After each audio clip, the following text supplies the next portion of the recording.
everyone, thank you for joining me once again for Early Music Vancouver's Intimate Conversations. My guest today is very well known, I'm sure, to most of you. Peter Phillips, director of the very well-known Renaissance vocal ensemble, the Tallis Scholars. Hello, Peter, welcome. Hello, Susie, and Uh, hello, everybody. Thank you so much for making the time to chat with me today, Peter. We are, of course, really looking forward to your concert on April 21st in Vancouver. And I wanted to start off by, I know you've celebrated already, but what an incredible milestone.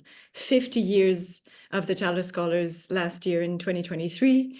And congratulations for that. I thought maybe we'd start by going back 51 years in 1973.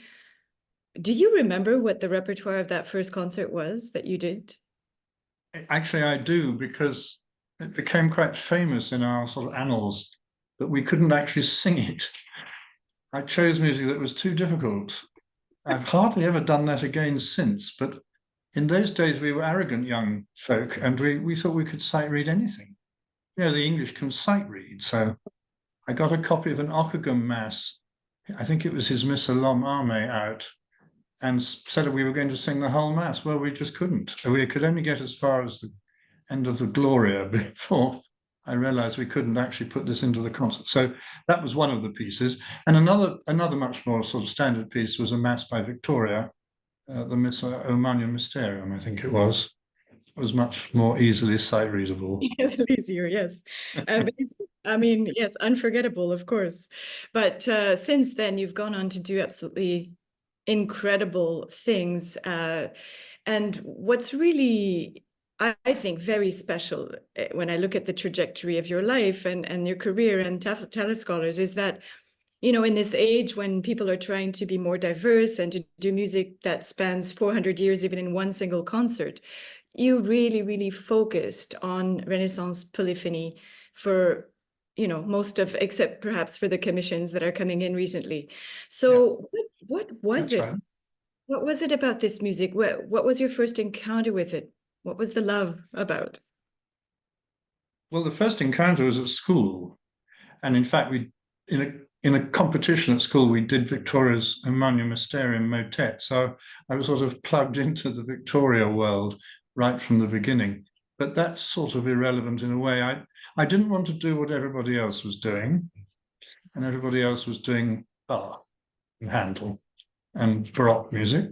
I wasn't interested in doing that. And I was interested in creating a vehicle for the human sound, just human beings singing without instruments. So the a cappella thing meant a lot to me.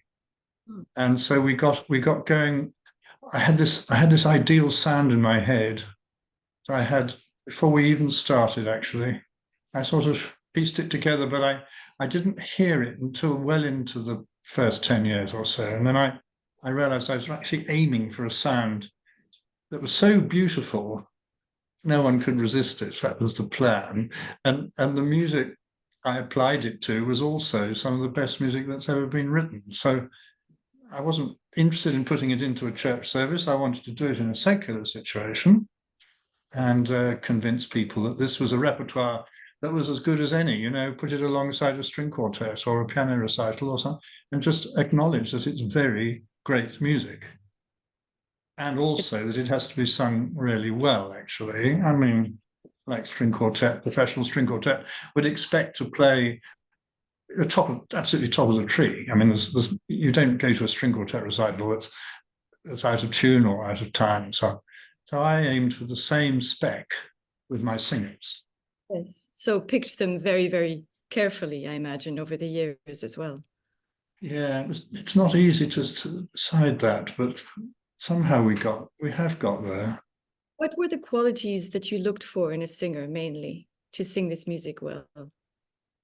There are lots of, well, in the voice, it needs to be clear and incisive with a real sort of tough core to it.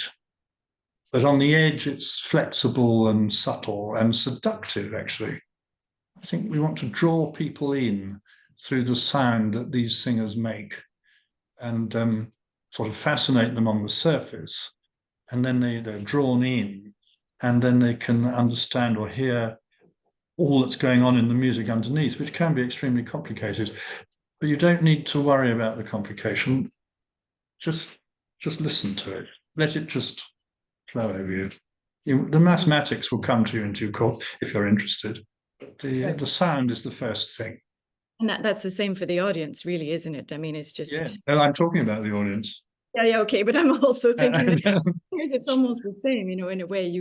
You're in this incredible world of harmonies and polyphony, and in a way you're doing your bit, but everything else is kind of just seeping in. But yes, I'm sure it's definitely that for the audience, of course. How many times have you come to Vancouver?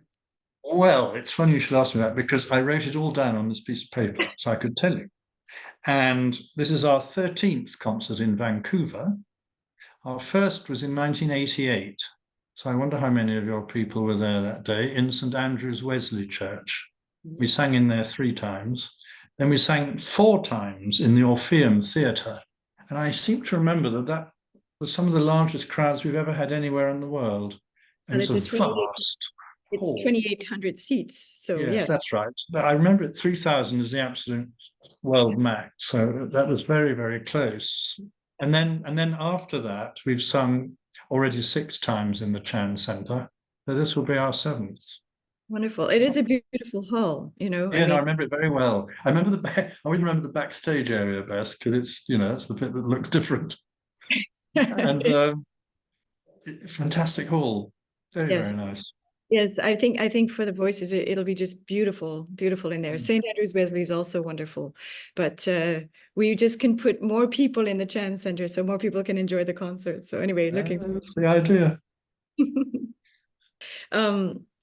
I wanted to touch a little bit on the program, the music that you are bringing to Vancouver in particular. Yeah. A wonderful title, Darkness to Light, one that is very appropriate these days, as we all feel. And it's, interestingly enough, even though you spent your life really discovering and showing the world and bringing to us all this beautiful sacred music from England and from the 16th century, that you're bringing also now the music of 3 modern composers mixed into this concert. So you're starting off with the Robert White Lamentations, absolutely wonderful piece. Do you want to tell us a little bit why you chose it to start the concert? Well, it's Darkness to Light. So the original concept was to go from Lent into Easter. In fact, we're going to celebrate the light through the saints on All Saints' Day, which isn't Easter, but the saints sort of bathed in light and glory and heavenly attributes. So we end with them, very bright, wonderful, bright music by Bird. So those are the bookends, and then in between, there's rather more modern music than normal, actually, contemporary music for one of our programs. But I'm delighted to do it, and there's also music there by Parsons, Ave Maria, one of the great pieces. And then the 3, you're right, there's 3 modern pieces there. Just think, all 3 were written for us. That you commissioned. We commissioned the whole lot, yeah. So they're carefully written under my eagle eye, making sure that things, when they have to suit us a bit, otherwise I don't fancy putting them into a program of Renaissance music. So it has to be quite carefully done. But all 3 composers were really keen to get this right, and we worked very hard together.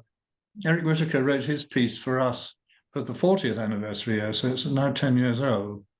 But he took a lot of trouble over it. It's beautiful. This is the Sainte-Chapelle piece? Yes, that's right. So why is it called the Sainte-Chapelle? Well, he went into the Sainte-Chapelle, or whoever, maybe it was his librettist, who's called Silvestri's surname, and he wrote it in Latin. It's a Latin text, modern Latin.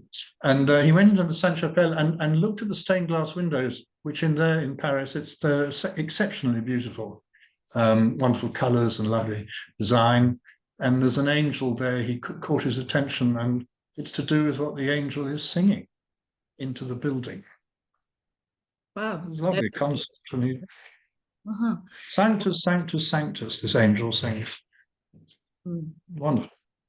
This is making us want to go to the concert already. What about, That's the idea. yes, of course. What about David Lang's Sun-Centered? Yes, That's well, a very interesting title as well. yeah, this is a much more elaborate piece. It's got 5 movements, and it's the most recent of the 3.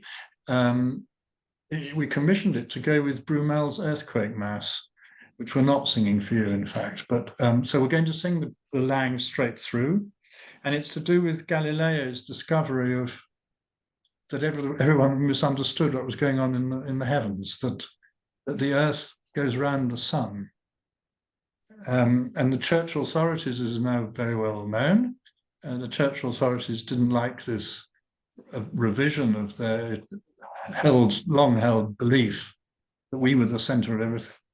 And they caused him, they almost killed him. He recanted in the end and saved his life. Absolutely terrible. But it ends with the last movement. It only has the words, and yet it moves. That's what Galileo apparently said when he was challenged. And he said, well, you can believe what you like, and yet it moves. And that's us moving around the sun. Right. Yes, and right he was. And I believe Laurie Strauss, who's a musicologist, has found music that is by his daughter. So apparently she was a nun, and Laurie is trying to prove that some of the music that she found in some convents are actually by Galileo's daughter. So, and another interesting little musical tidbit. Well, just on a personal note, my wife, Caroline Trevor, sings in Musica Secreta, which is the group that Laurie Strauss set up with Deborah Roberts, who sang with us for many years. Yes. So there's a very nice connection there. Yeah, lovely.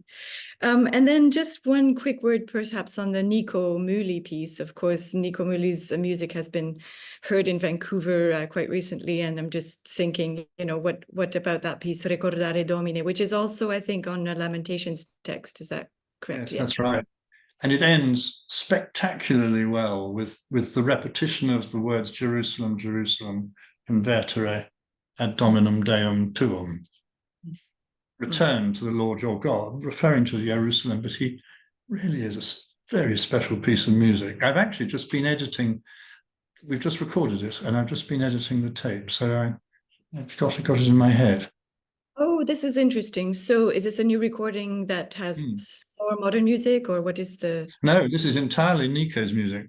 Oh, wow. It's entirely music that Nico has written for us, and it's an hour in length. It's a proper CD length, and I think it's 6 pieces, one of which is very big.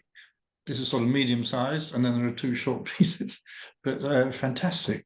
It was terrific pleasure to do those sessions. We did them in January. Now, so the disc will come out. Yes. Yeah.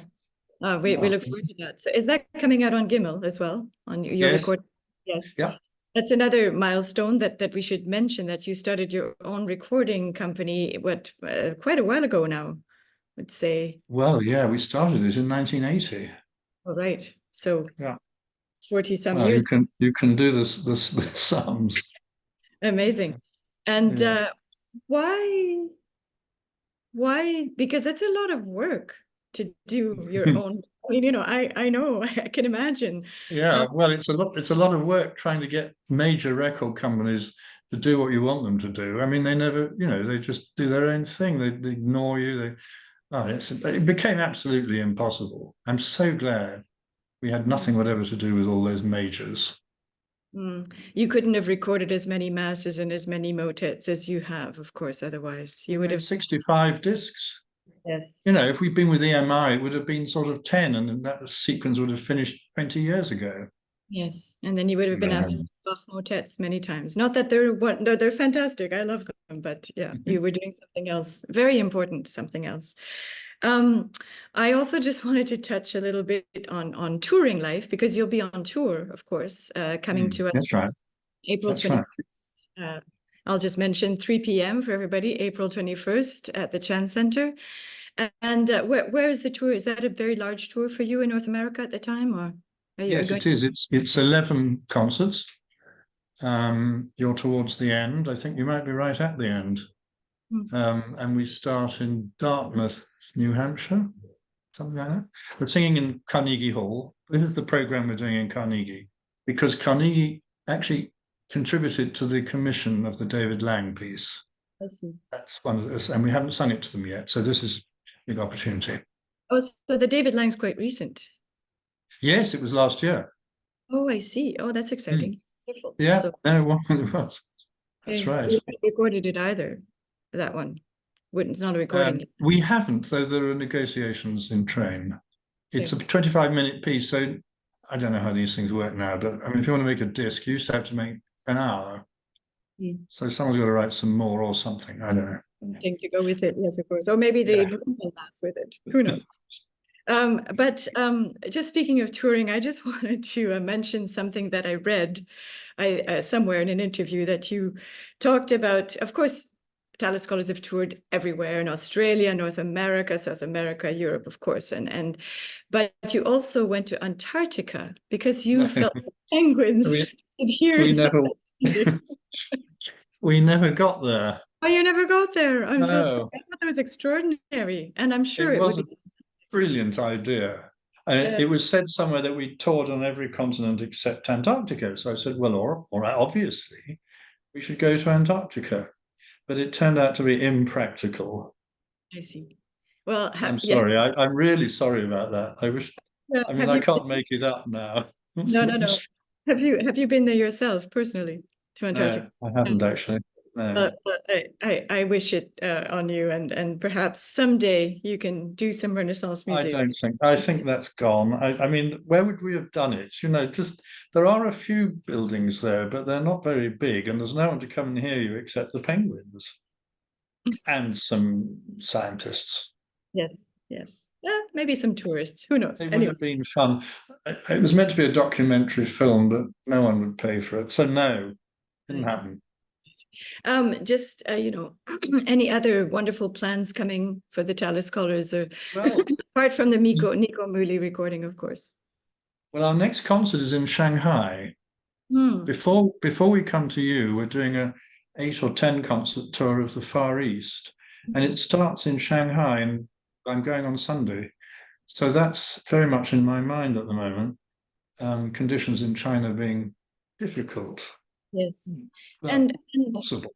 How is well, I mean, obviously they love it since they've invited you, but is there a particular, would you do some of the well, I'm glad you asked me that, because we're going on to Hong Kong and Taipei and Singapore. We're going to take with us our normal touring programs, like the one that we're going to do for you, more or less, not the same, but similar. And the Chinese authority, the censor in Beijing, refused to have any of it. A whole lot was refused on grounds that it's Christian. Oh my goodness. Yeah, that really put me in a quandary, because we bought the tickets already and to get there, and basically I had to come up with two, because we're doing 2 concerts in Shanghai and 1 in Beijing. I had to come up with 2 secular programs, which for some groups is all right, but we don't sing madrigals. And I didn't want to do madrigals, so I really did rush. I was really put up against it. I had to think very quickly, actually, and sort it out. And one thing I did, which will amuse you, you know the Allegri Miserere, presumably. Well, that was all right then. Have you ever sung it? Did you ever do the top C? I did, actually, in my church in Montreal. Yes, I did. Yeah. But anyway, so you put that there. Anyway, they wanted the Allegri, but they didn't want the words. Sorry, but that's amazing. So in a sort of fit of excitement, activity and energy, I put some words by Shakespeare to the Allegri music.